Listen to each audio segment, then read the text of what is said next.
My brother stole my inheritance, but he didn't know that our grandfather had already outsmarted him from beyond the grave. I remember the exact moment my world cracked open.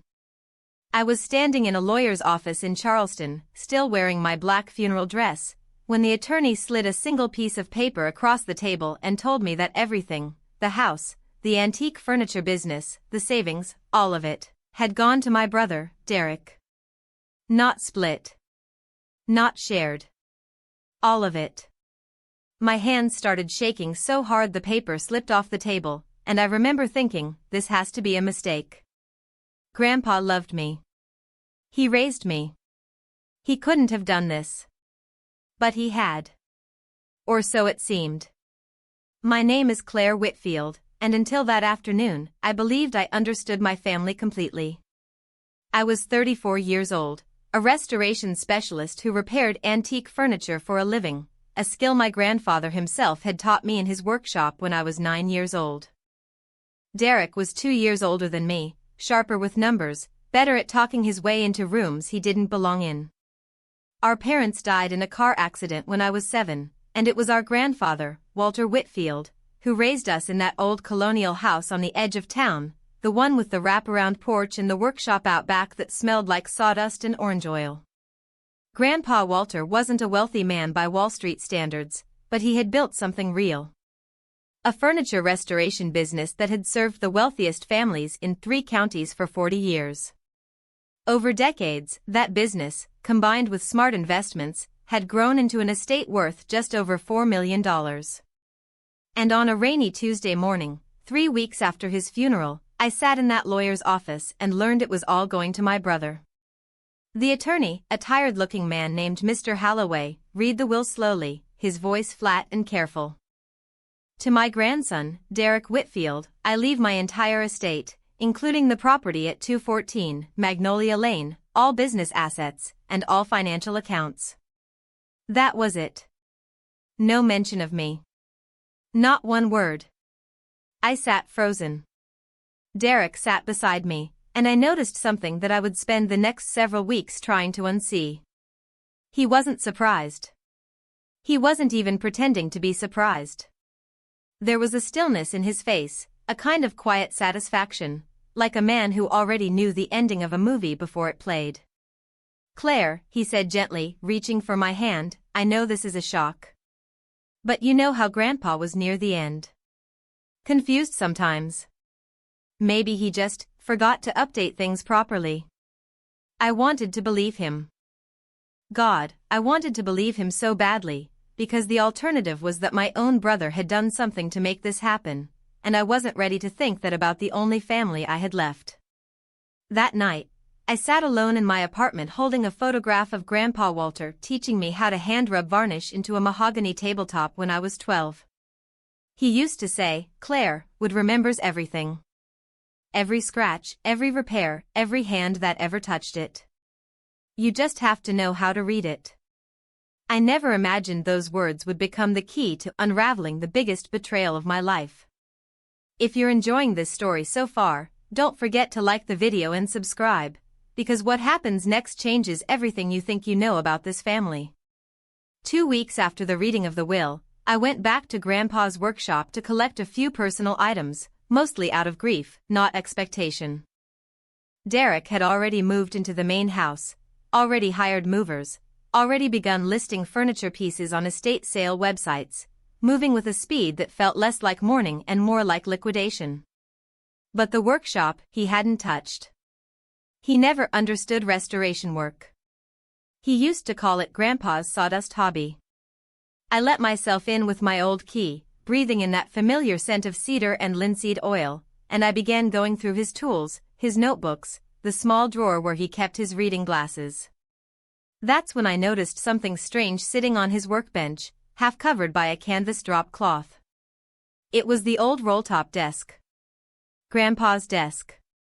The one he had restored himself 30 years earlier, the one he always said was not for sale, not ever. I ran my fingers along the grain, remembering how he used to sit there in the evenings doing paperwork, and then I noticed something odd. One of the small drawers didn't sit flush the way it should have. A restoration specialist notices these things instinctively. I pulled the drawer completely out, turned it over, and found a second, hidden compartment built into the underside, sealed with an old brass latch. My heart was pounding as I opened it. Inside was a manila envelope, yellowed slightly with age, and on the front, in Grandpa's unmistakable handwriting, were 3 words that made my knees go weak. For Claire only. I sat down on the workshop floor right there, hands trembling, and opened it. Inside was a second will. Dated 8 months after the one Derek had presented in the lawyer's office. 8 months later. I read it 3 times before I could process what I was seeing. This will split the estate differently. It left the house and the business to me, with a smaller cash inheritance to Derek. But more importantly, there was a letter attached, several pages long, written in Grandpa's own hand. Claire, if you're reading this, it means you finally found your way back into my workshop, which tells me you're grieving in the way I hoped you would, by returning to the wood, the way I taught you. I need you to understand something. I changed my will because I discovered something about your brother that broke my heart. I am asking you to be strong when you learn what I learned. The letter went on to describe how, in the final year of his life, Grandpa Walter discovered that Derek had been quietly taking out loans against the family business without his knowledge, forging his signature on financial documents, funneling money into failed investment schemes and mounting personal debts. Grandpa had confronted him privately, given him a chance to come clean, and Derek had lied to his face, denying everything even when shown the evidence.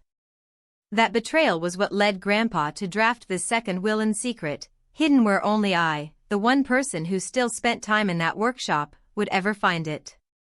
He didn't go through his original lawyer because he suspected, correctly it turned out, that Derek had already begun cultivating a relationship with that same lawyer, buying loyalty with promises of future business. I sat on that workshop floor for nearly an hour, staring at that letter, feeling the ground shift permanently beneath me. My brother hadn't just been favored by an old, perhaps confused man. My brother had defrauded our grandfather, forged his name, and then stood in a law office and let me believe I had simply been unloved. The CTA landed here, but I need to tell you what happened when I confronted Derek, because it revealed something even darker. I didn't go to Derek immediately. Instead, I took the documents to a different attorney, a sharp, no-nonsense estate litigator named Patricia Gwynn, recommended by a friend from the Restoration Guild.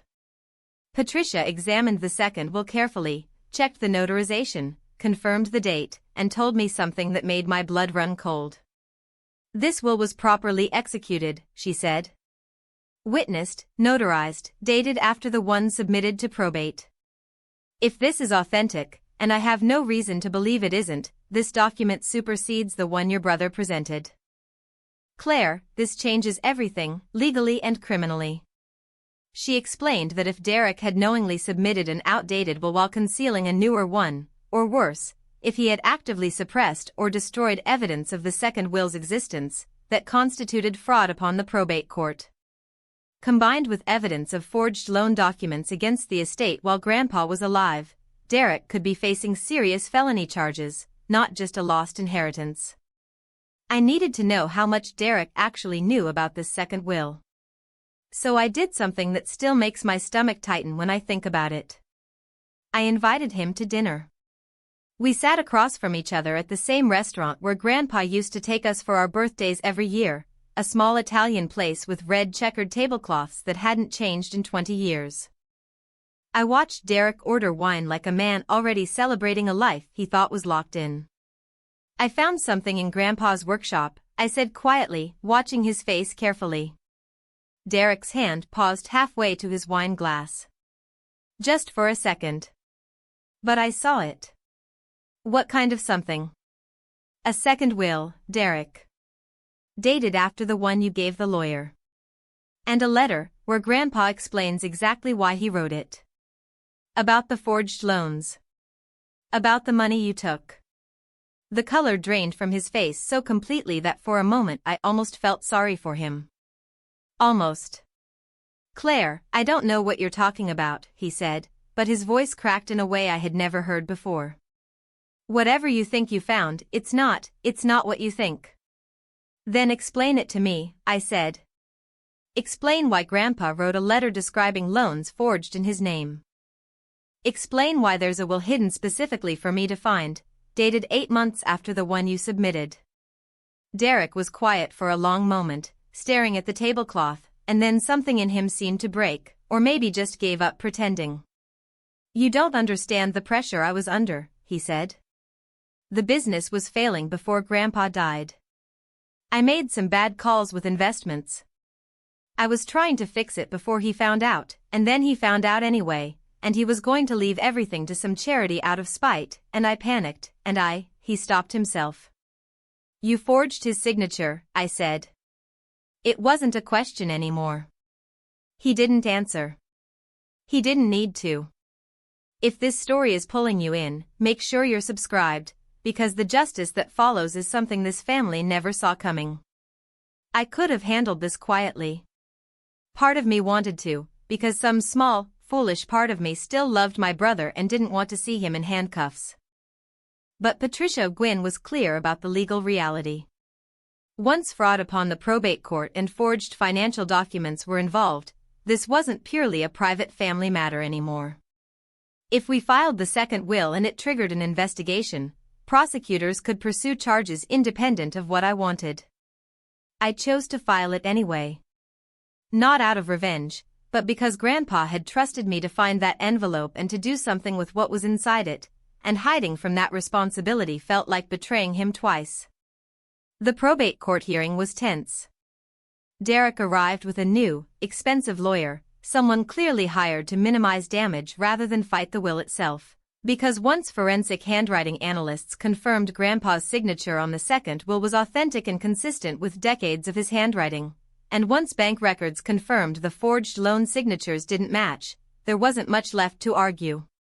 The judge ruled the second will valid. The house, the business, and the majority of the estate reverted to me, exactly as Grandpa intended. Derek received a small fixed inheritance, as outlined in that same will, because even in his anger and disappointment, Grandpa hadn't wanted to erase his grandson completely. He wanted him held accountable, not abandoned. The criminal matter took longer.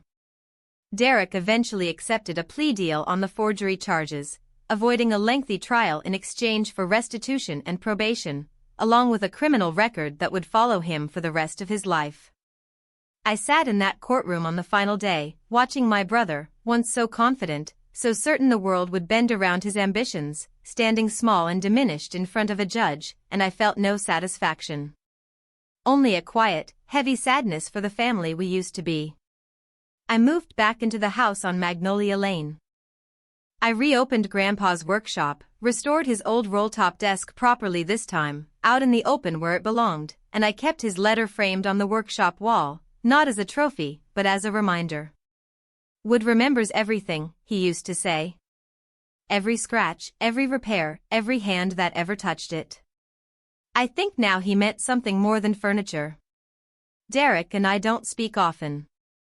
Sometimes I wonder if we ever really will again, in the way we once did as kids building blanket forts in that same living room. But I've made peace with the idea that some relationships, once broken by lies serious enough, simply cannot be repaired the way an old piece of furniture can. What I do know is this. My grandfather saw the truth long before I did, and instead of simply punishing my brother, he left behind one final act of quiet justice, hidden exactly where he knew my hands, and only my hands, would eventually find it. If this story touched your heart, let us know in the comments what you would have done in this situation.